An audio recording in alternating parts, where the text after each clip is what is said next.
আমার আরেকটা মিনি ব্লগে তোমাদের সবাইকে স্বাগত। এই যে দেখো, আমরা রেডি শেডি হয়ে চলে যাচ্ছি ঘুরু ঘুরু করতে। কোথায় যাচ্ছি বলো তো? যাচ্ছি বুনুর বাড়িতে। এই যে দিদি এসছে, ও 3-4 দিন থাকবে বাড়িতে। আর এমনিতে তো আসলে চলে যায় রাত্রেবেলাতেই, কিন্তু এখন যেহেতু 3-4 দিন থাকবে, তো আমাদের হুট করে প্রোগ্রাম হলো যে চলো বুনুর বাড়ি থেকে ঘুরে আসি।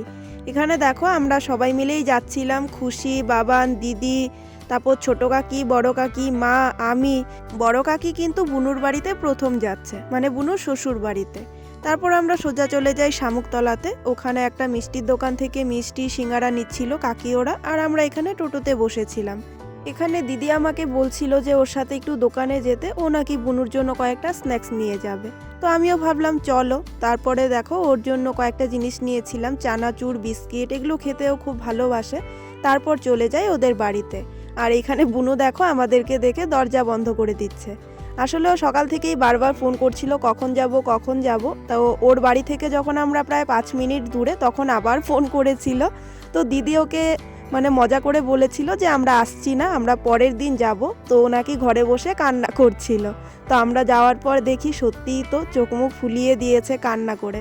তো যাই হোক, তারপর এখানে বাচ্চা পার্টির কিছুক্ষণ প্রোগ্রাম হলো, ওখানে বসে গল্প করছিলাম। তারপর বিকেলবেলা রান্নাবান্না করছিল বাড়ির সবাই, তো আমরা চারপাশটা একটু ঘুরে এসেছিলাম। আর ততক্ষণে বুনু আবার ডাকছিল খাবার জন্য। এখানে দেখো আমাদের মিষ্টি সিঙ্গারা এইসব খেতে দিয়েছিল। আর এই যে দেখো খেজুর গাছে হাঁড়ি বেঁধে রেখেছে, এই জিনিসটা না আমি আমার লাইফে প্রথমবার নিজের চোখে দেখলাম। মানে বাবার মুখে, অনেকের মুখে শুনেছি বহুবার, কিন্তু দেখলাম এই প্রথমবার। তো ভাবলাম একটু কাছে থেকে দেখে আসি। তখন এই গাছটার উপর দিয়ে যেতে হচ্ছিল, আর তখন ইশক ফিল্মের একটা সিনের কথা মনে পড়ছিল। তোমাদের কার কার মনে আছে ওই সিনটা বলো তো?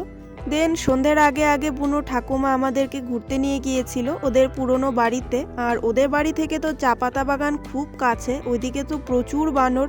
দিদি একটা বানর দেখতে পেয়েছিল, আর সেটাই আমাকে দেখাচ্ছিল। তারপর বাড়িতে এসে চাটা খাই, তারপর একটু রেস্ট করে আবার ভাত খেতেও বসে গিয়েছিলাম।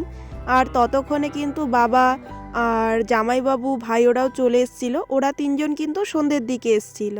আমরা তো গতকাল গিয়েছিলাম, আর গতকাল কিন্তু সারাদিনেও এক ফোঁটাও রৌদ্র ওঠেনি, আজকেও তাই। সারাদিন ছিল ভীষণ কুয়াশা, আর তার উপরে তো ঠান্ডা ছিলই। তো আমি এখানে দেখো টুপি সুপি পরে চলে আসি কিন্তু বাড়িতে। আর আসার সময় দেখো প্লাস্টিক ভরে কতগুলো শসা দিয়ে দিয়েছিল, আসলে ওদের চাষ করেছে। তো যাই হোক, আজকের জন্য চলো, টাটা।